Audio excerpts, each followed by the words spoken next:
ಬಳ್ಳಾರಿಯಲ್ಲಿ ಬ್ಯಾನರ್ ವಿಚಾರಕ್ಕೆ ಘರ್ಷಣೆ ಫೈರಿಂಗ್ ಪ್ರಕರಣಕ್ಕೆ ಸಂಬಂಧಪಟ್ಟಂತೆ ಸೊಮೋಟೋ ಕೇಸ್ನ ಅಡಿಯಲ್ಲಿ 4 ಜನರ ವಿರುದ್ಧವಾಗಿ ಎಫ್ಐಆರ್ ದಾಖಲಾಗಿದೆ. ಇಲ್ಲಿ A1 Gali Janardhana Reddy, A2 Somashekar Reddy, A3 Sriramulu, A4 Satish Reddy ಅಂತ ಹೇಳಿ ದಾಖಲಾಗಿದೆ.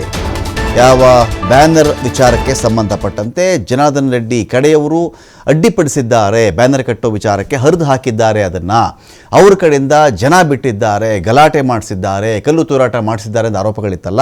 ಇದೇ ವಿಚಾರದಲ್ಲಿ ಸೊಮೋಟೋ ಕೇಸ್ ಯಾರೋ ಬಂದು ದೂರು ಕೊಡೋದಲ್ಲ. ಇದು ಪೊಲೀಸರೇ ತಮ್ಮಷ್ಟಕ್ಕೆ ತಾವೇ ಈ ಘಟನೆಯನ್ನು ಅವರು ಕಣ್ಣಾರೆ ಕಂಡಿರ್ತಾರಲ್ಲ, ಅವರು ಕೇಸನ್ನು ದಾಖಲು ಮಾಡ್ಕೊಳ್ತಕ್ಕಂಥ ವಿಚಾರ ಇದು. ಯಾರೋ ಬಂದು ಇಲ್ಲಿ ದೂರುದಾರ ಇರಲ್ಲ. ಸೊಮೋಟೋ ಅಂದರೆ ಅವರಷ್ಟಕ್ಕೆ ಅವರೇ ಹಾಕುವಂಥ ಒಂದು ಕೇಸ್ ಆಗಿರುತ್ತೆ ಇದು. ಇದರಲ್ಲಿ ಮೊದಲ ಆರೋಪಿ ಯಾರು ಅಂದರೆ ಈ ಗಲಾಟೆಯ ಮೊದಲ ಆರೋಪಿ ಗಾಲಿ ಜನಾರ್ದನ್ ರೆಡ್ಡಿ, ಎರಡನೇ ಆರೋಪಿ ಸೋಮಶೇಖರ್ ರೆಡ್ಡಿ, ಮೂರನೇ ಆರೋಪಿ ಶ್ರೀರಾಮುಲು, ನಾಲ್ಕನೇ ಆರೋಪಿ ಸತೀಶ್ ರೆಡ್ಡಿ. ಸತೀಶ್ ರೆಡ್ಡಿ ಯಾರು ಅಂತ ಹೇಳಿದ್ರೆ ಭರತ್ ರೆಡ್ಡಿಯ ಆಪ್ತ ಸತೀಶ್ ರೆಡ್ಡಿ ಬೆಂಬಲಿಗರು ಅಥವಾ ಸತೀಶ್ ರೆಡ್ಡಿಯ ಗನ್ಮ್ಯಾನ್ಗಳು, ಭದ್ರತಾ ಸಿಬ್ಬಂದಿ ಶೂಟ್ ಮಾಡಿದ್ರು ಅಂತ ಹೇಳಿದ್ರಲ್ಲ, ಇದೇ ಸತೀಶ್ ರೆಡ್ಡಿ ಮೇಲೂ ಕೂಡ ಆರೋಪಿ ನಂಬರ್ 4 ಆಗಿ ಇಲ್ಲಿ ಕೇಸ್ ದಾಖಲಾಗಿರೋದು. ಬಳ್ಳಾರಿ DSP ಚಂದ್ರಕಾಂತ್ ನಂದರೆಡ್ಡಿಯಿಂದ ಸುಮೋಟೋ ಕೇಸ್ ದಾಖಲಾಗಿದೆ. ಇಲ್ಲಿ ಬಳ್ಳಾರಿಯ ಬ್ರೂಸ್ಪೇಟೆ ಪೊಲೀಸ್ ಠಾಣೆಯಲ್ಲಿ ಪ್ರಕರಣ ದಾಖಲಾಗಿದೆ. ಜನವರಿ 3ನೇ ತಾರೀಕು ವಾಲ್ಮೀಕಿ ವೃತ್ತದಲ್ಲಿ ಪುತ್ಥಳಿ ಉದ್ಘಾಟನೆ ಇತ್ತು. ಬ್ಯಾನರ್ಗಳನ್ನು ಜನಾರ್ದನ್ ರೆಡ್ಡಿ ಮನೆ ಕೆಲಸದವರು ಕಿತ್ತಾಕ್ಬಿಟ್ಟಿದ್ದಾರೆ.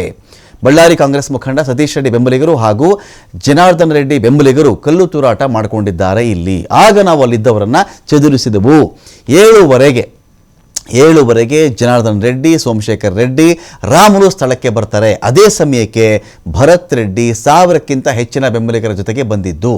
SP ಸರ್ಕಲ್ ಕಡೆಯಿಂದ ಜನಾರ್ದನ್ ರೆಡ್ಡಿ ಮನೆ ಕಡೆಗೆ ಅವರೆಲ್ಲರೂ ಕೂಡ ಬರ್ತಾರೆ.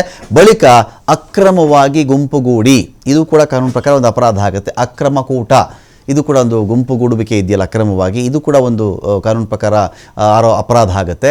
ಕಲ್ಲು ತೂರಾಟ ಮಾಡಿದ್ದಾರೆ ಅಂತ ಕೇಸ್ ದಾಖಲಾಗಿದೆ.